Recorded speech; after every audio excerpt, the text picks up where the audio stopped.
I'm going to begin with sleep.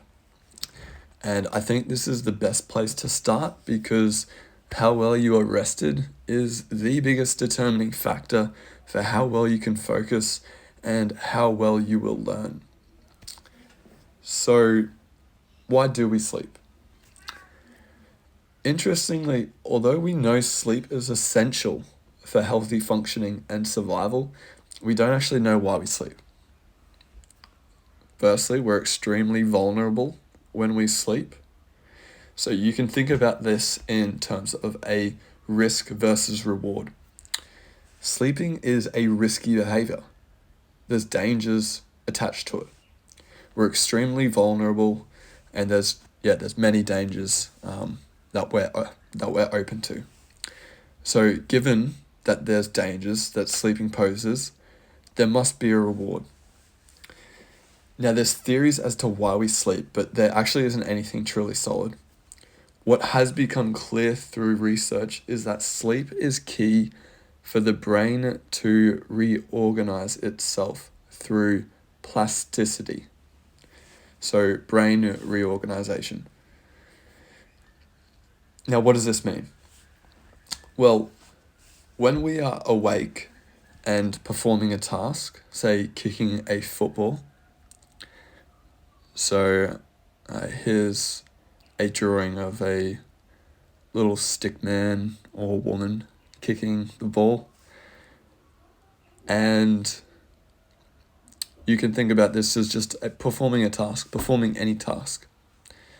Well, inside my stick man's head, there are neurons specific to the activity of kicking the ball that are firing electrical signals or pulses that are sent down the neuron until they reach another neuron.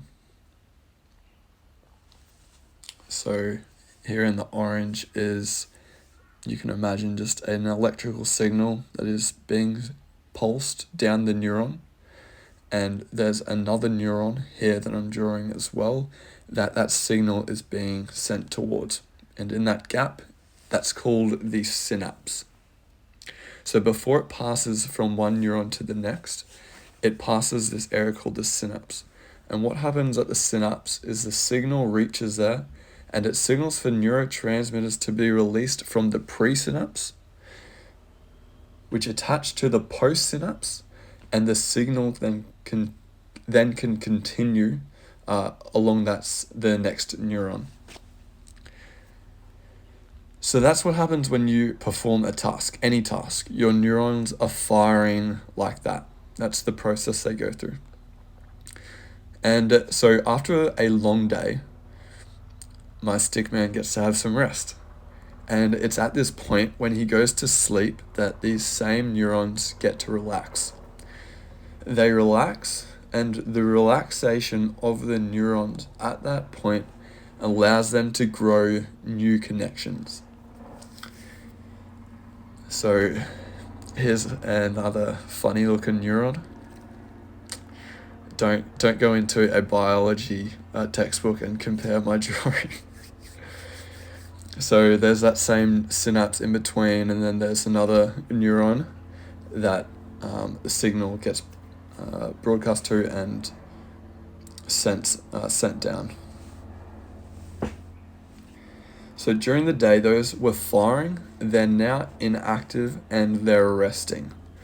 It's at this point, three things can occur that are going to improve the learning capacity. One, these synapses here are actually going to grow. So they can expand and they will grow, and the potential for them to receive and send signals will be greater.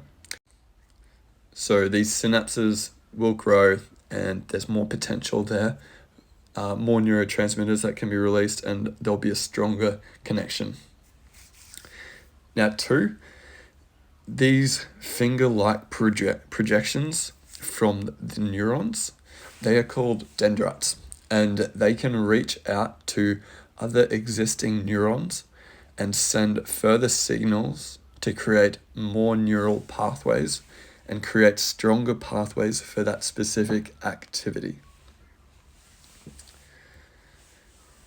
And finally, the third way that learning will occur during your sleep is that activity can actually just create new neurons.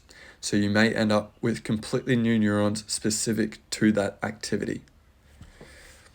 So that restorative period while we sleep, it's a huge thing.